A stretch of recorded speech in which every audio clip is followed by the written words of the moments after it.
बहुत दिनों पहले की बात है। एक मछुआरा जो मछली मारा करता था, वो एक रोज़ मछली मारते मारते समुंदर के बीचों बीच जाकर फंस जाता है। अब वो वहाँ पर मछली मारने में मगन है। इत्तेफाकन उसकी कश्ती, उसका वो जो नाव था, वो पानी में डूब जाता है। पानी में डूब जाने के बाद उस मछुआरे को कुछ याद नहीं रहता। अचानक से उसकी आँख खुलती है और वो अपने आप को एक वीरान टापू पर पाता है। उस टापू पर उसके अलावा कोई भी नहीं। वो उठता है, इधर उधर देखता है। या कोई भी नहीं है। कोई है? कोई है? ओ भाई, कोई है? कोई आवाज नहीं दे रहा है। जाके पता करना पड़ेगा, देखना पड़ेगा कुछ। साइड भीग गया, पता नहीं टापू में कहाँ पर ही फंसा हुआ, कौन सा टापू है।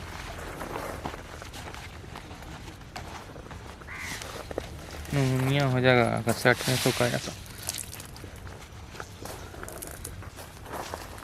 झंडा लहरा देते, शायद कोई टापू में फंसा रहेगा, देखेगा तो शायद कोई बचाने के लिए कोई तो आएगा। अब बच गया। ऊपर वाले, तुमको दिल में सुकून मिला। हमको यहाँ फंसा के, तुम निर्दयी है, हमको यहाँ फंसा दिया।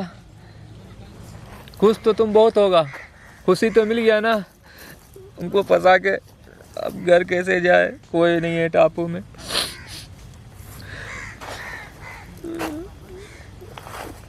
खाने को भी कोई नहीं है, कुछ नहीं है, भूख से जान जा रहा।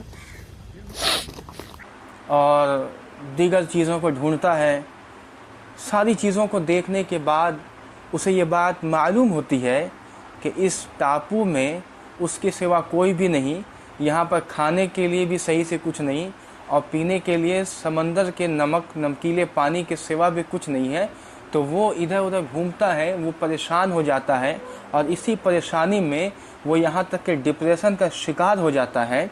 फिर वो लम्हा ब लम्हा आगे बढ़ता है तो फिर उसे केले का एक दरख्त मिलता है।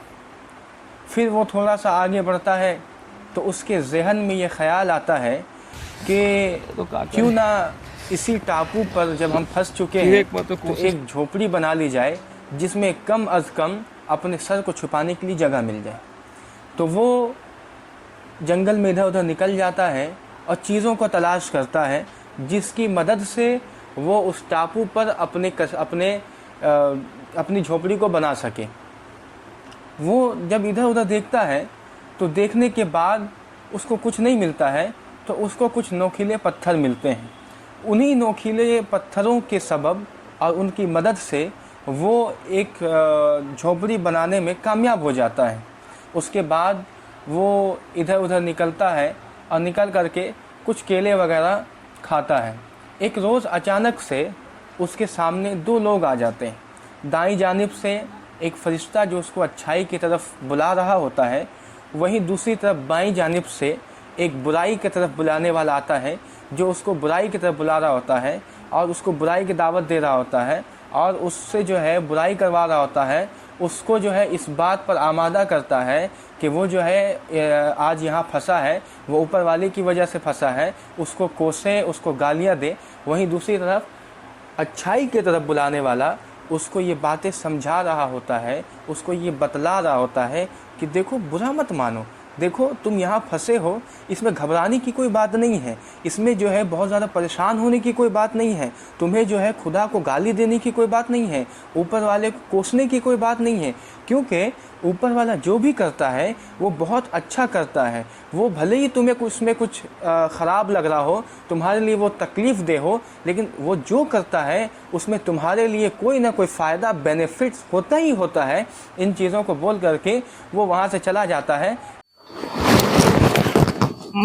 अरे उठ जाओ, 5:30 बजे का अजान हो चुका है। सुबह सुबह नमाज तो पढ़ो, कम से कम नमाज का शुरुआत तो करो। ये तुमको बोलेगा सोने के लिए, मगर मैं तुम्हें बोलूंगा उठने के लिए, उठ के नमाज पढ़ने के लिए। तुमको समझाना हाथी को चड्डी पहनाना बराबर है, तुम इसी का बात मानोगे। ऐसी बुराई करते रहो दोस्त, खाता भरते रहेगा। मेरा बात तुम मानोगे नहीं, अच्छे फरिश्ते का बात नहीं मानोगे।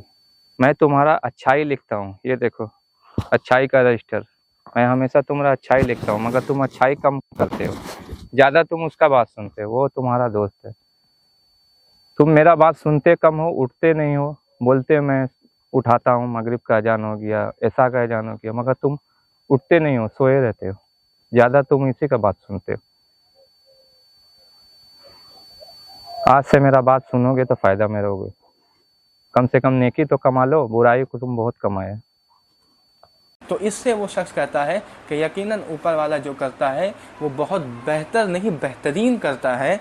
और जंगल में निकलता है और कुछ लकड़ियाँ जमा करता है और मछलियाँ कुछ पकड़ करके लाता है और उन मछलियों को उस लकड़ियों से आग जला करके पकाता है, भूनता है। फिर वो देखता है कि सामने कहीं दूर से एक दरख्त दिखाई दे रही है।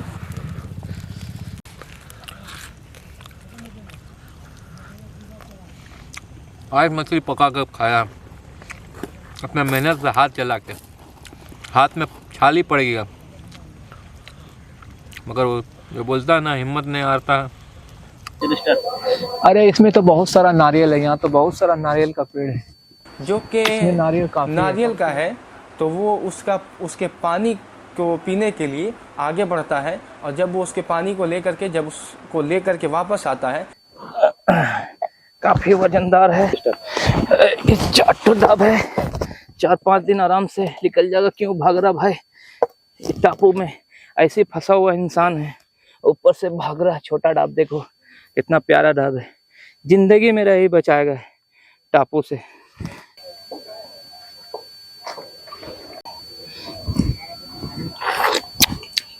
थोड़ा सा पानी फंसा हुआ बचा हुआ है। इस टापू में टाप के अलावा केला गाछ भी है, बहुत सारा केला गाछ है उधर, मैंने देखा है।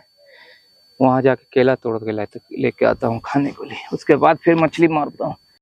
इससे अच्छा ना क़यामत आ जाता, सारा दुनिया मर जाता और हम ही क़यामत में मर के ऊपर चले जाते। अच्छा एक तो बात बताइए, क़यामत कब आएगा? आप फरिश्ते हैं ना, कुरान नहीं पढ़ा हूँ तब ना हम आपसे पूछ रहे। अरे पता है आप मेरा परछाई, आप मेरा एक कंधा से निकले हुए फरिश्ते हैं और एक तो एक कंधा से निकले हुए वो फरिश्ते। एक तो बुराई लिखते, एक तो अच्छाई लिखते। फिर भी मैं आपसे पूछ रहा हूँ, आपको तो मालूम है ना दिन दुनिया के बारे में, आपको पता है तो बता दीजिए, तो क़यामत कब आएगा? कुरान नहीं पढ़े हो, ठीक है, तुम हमसे पूछना चाहते हो तो सुनो। तुम इसलिए पूछना चाहते हो क़यामत इसलिए आ जाए, जैसे ये टापों में तुम फंसे हुए हो और ये टापों में सोच रहे मैं अकेला हूँ और जल्दी क़यामत आ जाए, सारा दुनिया फना हो जाए और साथ में हम ही मर जाए, है ना? तुमको सब तुम्हारा हरकत समझ में आ रहा, तुम इसलिए मना रहे हो। कब्र में है ना जो सोया हुआ है कब्रिस्तान में, वो भी रोज़ उठ के यही देखता, तो क़यामत आया क्या, क़यामत आया क्या, पूछते रहता। मगर क़यामत जब आएगा ना, हम बता दे रहे, रात का वक्त सब सोया रहेगा, एक मरतबा भयानक आवाज़ आएगा, इतना भयानक आवाज़ 3 दिन तक वो आवाज़ सुनाई देगा। सब खिड़की दरवाज़ा खोल के वो आवाज़ का खोज करना शुरू कर देगा। यहाँ तक का बड़ा बड़ा साइंटिस्ट नासा थक जाएगा, उस आवाज़ का खोज नहीं कर पाएगा। जब तुमको वो आवाज़ कान तक सुनाई दे ना, तुम एक काम करो, घर में जितना सोना चांदी जेवर जितना भी है जायदाद सब बेच के अपना घर में अनाज भर लेना, मतलब गेहूँ चावल जितना भर सकते हो भर लेना, क्योंकि उस आवाज़ के बाद ये सारा अनाज धरती से उठा लिया जाएगा आसमान में, फिर वहाँ धरती में कभी अनाज नहीं होगा, सब भूख से मरेगा, अफरा तफरी का माहौल होगा। जैसे कोरोना देखा ना तुम, आधा क़यामत का हिसाब था, उससे भी बुरा हाल होगा, उससे भी 90% हाल होगा। अब सोच लो तुम, आदमी लोग आएगा बोलेगा हमको सोना ले लो चांदी ले लो, हमको खाने का अंग दे दो, मगर कोई नहीं दे पाएगा, बोलेगा मेरा घर में खुद अनाज नहीं है तो हम आपको कहाँ से देंगे। आदमी मट्टी खाना शुरू कर देगा खोद के, अनाज मगर निकलेगा नहीं। याद रखना, तुम भर लेना अनाज, तो तुम अनाज भर लोगे तो तुमसे यही होगा, तुम थोड़ा दिन तक ज़िंदा रह सकते हो, वो अनाज खा के आप क़यामत तुम देख सकते हो। उसके बाद तो मौत तुम्हारा पास भी आएगा, एक दिन तुमको भी मरना, साथ में सब मर जाएगा, सारा दुनिया फना हो जाएगा, सूरज नीचे आ जाएगा, आसमान धरती में आ जाएगा, सब खत्म हो जाएगा। ज़मीन फट जाएगा, सारा दुनिया उसमें समा जाएगा। बस इंतज़ार करो क़यामत का, कब आएगा ये हमें भी नहीं मालूम, किसी को नहीं मालूम। जब वो आएगा तुमको खुद एहसास हो जाएगा, आवाज़ का तुम इंतज़ार करो। तो दिखाई दे रही है जो कि नारियल का है, तो वो उसके पानी को पीने के लिए आगे बढ़ता है, और जब वो उसके पानी को लेकर के वापस आता है। आग जलाना बहुत ज़रूरी है। मछली खाएंगे कैसे? कच्चा मछली खा खा के डरिया हो गया। बहुत मुश्किल आग जलाना।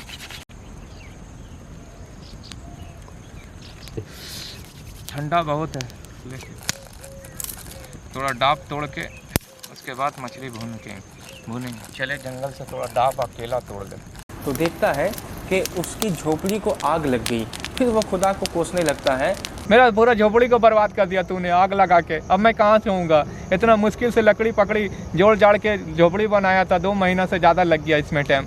मच्छर काटता था रात में, समुंदर किनारे सोते थे। तो ये झोपड़ी का वजह से आज मेरा पानी पड़ेगा तो कहाँ सोएंगे। कभी कभी पानी भी पड़ा देता है। सारा दुख तकलीफ हम ही को दे रहा खुदा। तो एक ही को बंदा नज़र आ रहा, सिर्फ रिजवान को नज़र आ रहा, मिस्टर रिजवान का। किताबों में लिखा है, कुरानों में लिखा है कि अल्लाह ताला उस शख्स को कभी नहीं बख्शेगा जो बड़बड़ बोलता हो, बदकलामी हो, बदजुबानी हो। जो बदकलामी बदजुबानी का वजह से लोगों ने उसे मिलना छोड़ दिया हो, उस इंसान को कभी नहीं बख्शेगा। तो बड़बड़ मत बोलो। चाहे तुम जितना नमाज़ पढ़ लो, जितना कुरान पढ़ लो, जितना हज कर लो, कोई काम नहीं आएगा। लोगों का चुगली करना छोड़ दो। जुबान, इंसान को जुबान अच्छा रखना चाहिए। इंसान का जुबान का जहर सांप के जहर से ज़्यादा खतरनाक होता है। ये चीज़ तुम याद रखना मेरा बात। ये टापों में तुमने बहुत मेहनत किया है, नमाज पढ़ा है, दरूद शरीफ पढ़ा है, दुआ पढ़ा है। ये सब रद्द चला जाएगा। तुम जो ये अल्लाह ताला को बार बार बोल रहे हो, अल्लाह ताला जो भी करता है उसके पीछे कुछ ना कुछ मकसद रहता है। तुम मेरा बात मानो, तुम बुराई का तरफ मत जाओ, अच्छाई की तरफ जाओ। देखो ये जो है ना, तुम्हारा बार बार नोट कर रहा, पूरा नोट कर लिया, तुम्हारा बुराई 10 कर लिया। ये तुम्हारा दोस्त है ना, इससे पूछो। अरे तुम तो मेरे दोस्त हो, तुम मेरा बुराई क्यों लिख रहे हो? हम तो लिखेंगे ही, मेरा काम है बुराई लिखना, ये मेरा काम है। हम ऊपर वाला को बोल के आया, हर इंसान को बहकाऊंगा। तुमको क्या? हर इंसान का जिस्म में मैं जाता हूँ, हर इंसान को बहकाता हूँ, लिखते रहूँगा मैं बुराई। ये बुराई काम आएगा, बुराई करते रहो, बुराई फैलाते रहो, शैतान जिंदाबाद बोलते रहो हमेशा। शैतानी तुम लोग को देगा सब कुछ, ऊपर खुदा उदा कुछ नहीं है, ये सबसे वहम है। ये बुराई हो गया तुम्हारा कम से कम 1000 बुराई, वाह और बुराई करो। इस सफ़ेद पोस्ट का बात मत सुनो, ये तुमको सिर्फ बहकाएगा। ये करो वो करो, तुमको क्या मिला करके? क्या मिला? अंधड़ तूफान का वजह से तुम्हारा झोपड़ी जला दिया अल्लाह ताला ने। ये सब खुदा का काम है। जो खुदा का तुमने इबादत किया, इतना टापू में दिन रात 2 साल बिता दिया, दाढ़ी मूँछ सब निकल गया, क्या तुमको फ़ायदा मिला? अपना पूरा वक्त दिया। मेरा बात सुनता तो आज इन मोमेंट में नहीं रहता। हम तुमको बचाते। तुमको बुराई करना है, सिर्फ बुराई ही करते रहो, और मैं लिखूँगा ये बुराई ही साथ देगा ऊपर। उसी के दूसरे रोज़ वो देखता है कि कुछ लोग आए हैं और उसको उठा करके लेके जा रहे हैं। वो समझता है कि वो मौत के फरिश्ते हैं। तो उस कश्ती वाले और वो लोग उससे कहने लगते हैं कि अरे डरो मत, घबराओ नहीं, हम मौत के फरिश्ते नहीं हैं, बल्कि हम तो यहाँ तुम्हें बचाने आए हैं। तुम्हारी तरफ से सिग्नल मिला था, ये आग जलाई गई थी, तो हमने उस आग को देख करके ये समझ लिया कि इस टापू पर कोई बैठा हुआ है। तो इससे वो शख्स कहता है कि यकीनन ऊपर वाला जो करता है वो बहुत बेहतर नहीं बेहतरीन करता है। और मेरी जो झोपड़ी में आग लगी है, अगर ये आग ना लगती तो इससे सिग्नल ना मिलता, और सिग्नल ना मिलता तो आज ये लोग मुझको यहाँ से बचा ना पाते, निकाल ना पाते, ढूंढ ना पाते। तो इससे, इस कहानी से हमें ये सीख मिलती है कि ऊपर वाला जो भी करता है, जैसा भी करता है, खा वो हमें अच्छा लगे खा वो बुरा लगे, वो बिलाशुबा बेहतरीन करता है।